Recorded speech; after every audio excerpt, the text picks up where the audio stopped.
رسول صلی اللہ علیہ وسلم کا معمول تھا کہ جب رمضان کا آخری عشرہ شروع ہوتا تو آپ رات کا بیشتر حصہ جاگ کر گزارتے اور اپنے گھر والوں کو بھی بیدار کرتے، عبادت میں خوب محنت کرتے اور کمر کس لیتے۔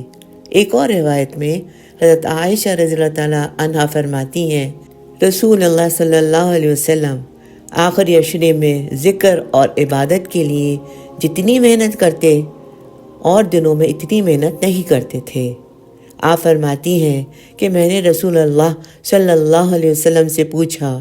کہ اگر مجھے معلوم ہو جائے کہ یہ لیلۃ القدر ہے تو میں کیا پڑھوں؟ تو آپ نے فرمایا